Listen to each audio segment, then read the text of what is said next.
lives in a lovely area called Homely Hills. The owner, the lord of the manor, known to his fans around the world as the singing king of romance, has graciously allowed us a rare look inside his private domain.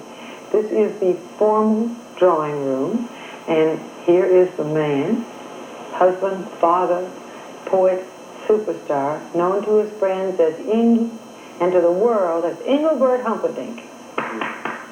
Applause, applause from me. That's okay. You don't have to applaud your own little idea. So, may I ask you to sit down on your own couch? Go ahead. But it is sort of funny. You're so used to, in a studio audience, you say, applause, applause, yeah. And I want to applaud when I see you walk over. How you doing? Great.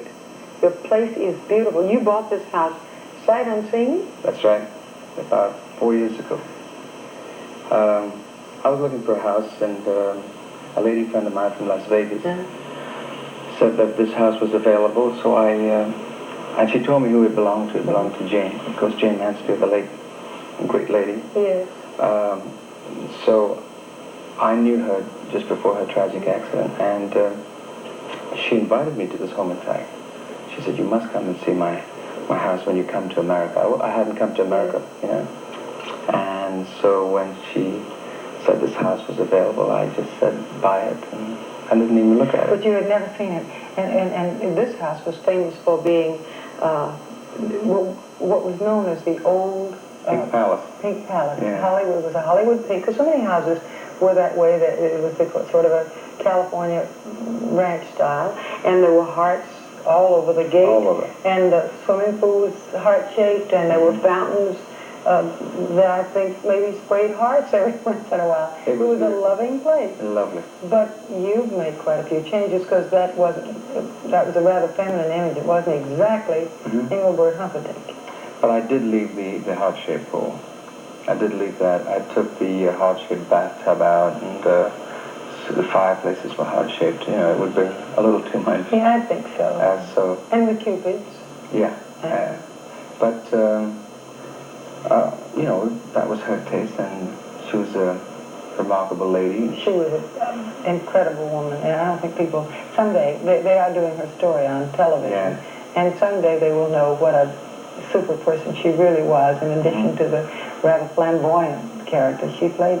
The grounds are quite large here, too. Yes, and they, as a matter of fact, talking about them playing her life story, they asked if they could use my house, you know. Well, knowing the lady herself, I agreed. You were laughing, too. The grounds and the house, and they didn't have to paint it pink again, did they? No, they hadn't painted anything. I think they're just going to shoot around the pool area and maybe just take a shot in here or something like that. Yeah. There are how many rooms here? Oh, tell you the truth, I haven't counted. Quite a few. About 40, actually.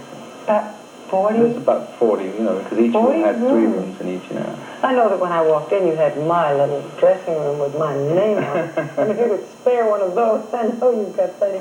And the grounds are quite large. Beautiful. Yeah, 2.5, for here, it's, 2.5 to 3 acres, I think it's here.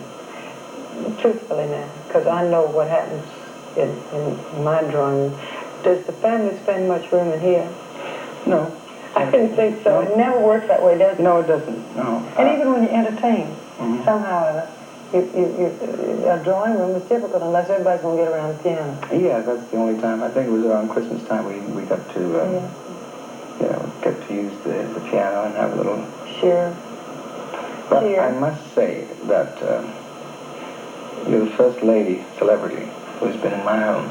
Nobody has ever been in here. Thank you. I was privileged when I heard that, and it's very generous of you, and I promise not to abuse it. That is why I would like you to sign my book. Oh, I will. You have a gift. Oh, the first page. Oh, no kidding. Yes. Oh, I've got to learn how to write my name so you can read it. What I'll do is I'll put an asterisk on the top like we do occasionally. So no, you won't have to, because you're the first lady in the book. Thank you. Did you get involved in the decorating? Yeah, I did. Because all of it is, it's clear and clean, and the colors, I'm going to say you have wonderful taste, because it's the sort of thing I like. the simple colors in the background? Well, all the rooms in the house, you know, are basically rooms that you can really use. They're not showpieces that, you know, you're not afraid to put your feet up or do whatever you want, you know. I mean, every room is like, you can use it. That piano behind us, I can hardly keep my eyes off of it. Tell me about that. That has the reputation of being the piano that Gershwin composed Rhapsody in Blue on. This was George Gershwin's piano? Well, he composed Rhapsody in Blue on that piano. Well, that's a nut. Yeah. I mean, good heavens. Yeah. And that's the one we've seen those photos. Yes. Mm-hmm. Mm-hmm. In a moment, we're going to see a room that, I don't know whether you spend as much time in there as I would like to, but I'm going to tell you, his gold records have gold records. There's a whole wall, it's really obscene. I've never seen so many gold records in my life, and platinums, and more than there are some that aren't even represented there. 135 million records you've sold? Something like that. Are you embarrassed? I am very embarrassed. Yes. I'm not. I'm going to go down and get my share. We'll be right back. I'm very proud of that.